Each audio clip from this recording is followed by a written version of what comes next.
Hello guys, আসসালামু আলাইকুম। চলে আসছি নতুন আরেকটি ভিডিও নিয়ে। এই মুহূর্তে আমরা যমুনা সেতুর উপরে আছি।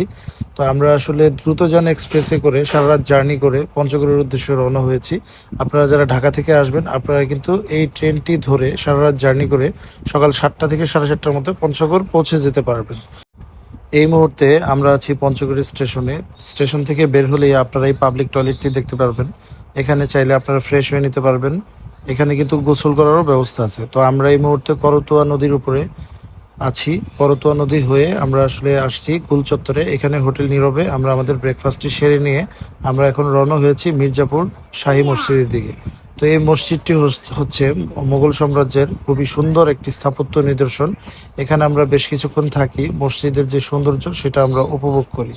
তো আমরা এই মুহূর্তে আপনাদেরকে কিছু ড্রোন শো দেখাবো, আশা করি আপনাদের ভালো লাগবে। এই মসজিদটির বয়স প্রায় 350 বছর।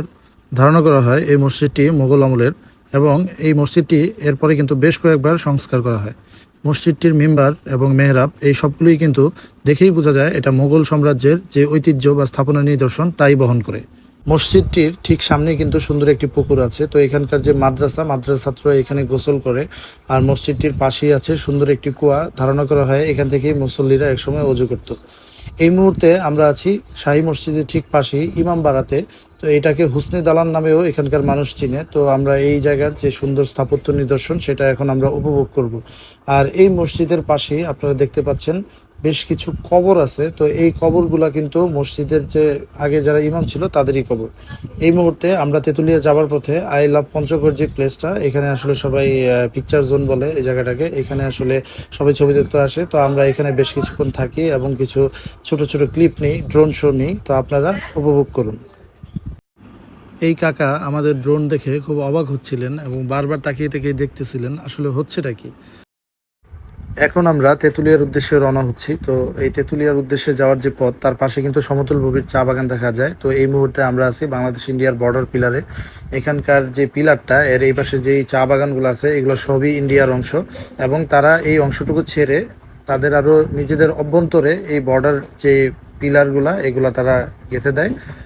আর এখন আমরা যাচ্ছি তেঁতুলিয়ার উদ্দেশ্যে। তো আসলে পঞ্চগড় জেলাটা খুবই সুন্দর। আর এই যে তেঁতুল, এই তেঁতুল গাছটাকে উদ্দেশ্য করেই কিন্তু এই জায়গাটার নাম তেঁতুলিয়া করা হয়েছে। তো এই তেঁতুলিয়ার যে একটা হোটেল, বাংলা হোটেল, তো আমরা এখানে এখন লাঞ্চ করব। লাঞ্চ করে এখান থেকে আমরা হোটেল বিল্লার উদ্দেশ্যে রওনা হব। শুনেছি হোটেল বিল্লা খুব সুন্দর একটি জায়গা, এবং সেখানে কাঁচা পাতার চা পাওয়া যায়, এবং এটার পাশে কিন্তু চা বাগানও আছে। হোটেল বিল্লা কিন্তু একদম বর্ডারে অবস্থিত। হোটেল বিল্লার এরিয়ার পরে এই যে পুকুরের ওই পারটা কিন্তু ইন্ডিয়া। তো এখানে আমরা বেশ কিছুক্ষণ